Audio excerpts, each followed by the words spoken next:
Dans cette vidéo, tu vas apprendre à organiser tes photos. Tu pourras créer des albums dans la photothèque, classer tes photos ou tes vidéos dans des albums, ou encore ajouter des informations à tes photos afin de les retrouver avec la loupe de recherche ou te souvenir de ton observation.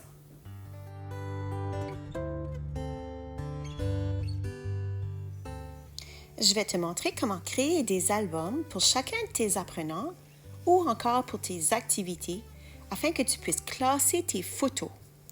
Alors, premièrement, ouvre la photothèque de l'iPad. Ça ressemble à une fleur. Remarque que sur le côté ici, tu as une section photos, autres, types de médias, albums partagés. Mais aujourd'hui, j'attire votre attention sur la section Mes albums. D'abord, apprenons à créer des albums. Alors, clique sur tous les albums. Ensuite, sur le petit plus. Nouvel album. Je vais nommer un album avec le nom d'un apprenant. Je peux faire de même avec le nom d'un type d'activité également. Là, je fais enregistrer. Il va me demander une photo de couverture pour cet album. Moi, je choisis celle-ci, ajouter. Maintenant que j'ai mon album de créer, allons mettre quelques images, quelques photos ou vidéos dans cet album. Alors d'abord, je choisis l'album et je clique sur le petit plus. Il va me faire fouiller dans ma photothèque de photos existantes, mais je peux également ajouter des photos que je prends au fur et à mesure que je les prends avec l'appareil photo aussi. Alors, choisis les photos de l'apprenant. Voilà. Alors, disons aussi que je viens de prendre une photo aujourd'hui dans ma photothèque du travail de l'apprenant que j'ai ici. Puis, je vais l'ajouter dans son album. Je vous montre une autre façon de l'ajouter dans son album.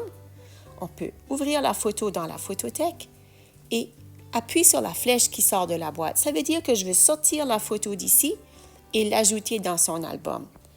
Ça ne va pas effacer la photo de la photothèque, mais ça va faire une autre copie dans l'album de l'élève.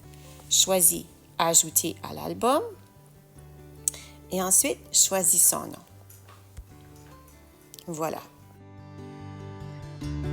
Remarque également que la date et l'heure de la photo sont toujours là et je peux aussi modifier l'information à propos de la photo.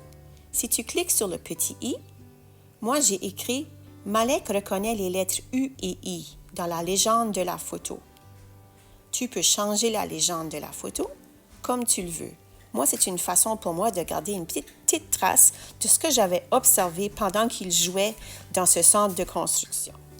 Si tu prends l'habitude de nommer tes photos, donc lui donner un peu d'informations, en écrivant par exemple le nom de l'apprenant ou le nom de l'image, de ce que ça représente, si tu fais ça régulièrement, lorsque tu viendras ici dans ta photothèque, dans la loupe de recherche, tu pourras écrire ce que tu cherches et tu vas retrouver toutes les photos qui contiennent ce nom.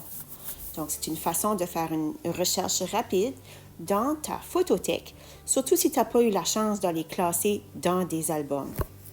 Alors, si je reviens à la photothèque, je vais te faire remarquer les albums ici.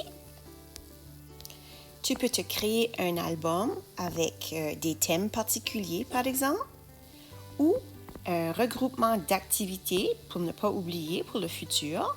Donc, disons que tu veux regrouper différents bricolages qu'on peut faire l'automne dans cet album, ou des jeux de lettres, ou des idées comme ça. Donc, je veux juste te montrer que tu peux créer des albums, autant pour garder les traces sur chacun de tes apprenants, que garder des traces de tes types d'activités également. Donc, c'est une façon d'organiser les photos ou les vidéos qui sont dans ta photothèque. Faisons semblant que je veux filmer mes apprenants en train de jouer, puis que je veux peut-être avoir une conversation, vérifier qu'est-ce qu'ils comprennent ou leurs mots de vocabulaire. Alors, je vais ouvrir l'appareil photo de l'iPad, puis là, je vais le mettre en mode vidéo, puis je vais filmer l'élève en train de m'expliquer son jeu, sa création et ainsi de suite.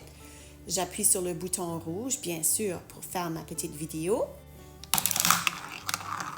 L'élève m'a tout expliqué son jeu.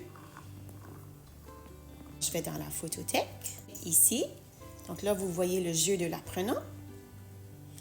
Puis, je vais le sortir d'ici et le mettre dans son album avec la flèche qui sort de la boîte. Ajouter à l'album et je trouve l'album de l'apprenant. Tu devrais voir la vidéo de lui en train de jouer et t'expliquer son jeu.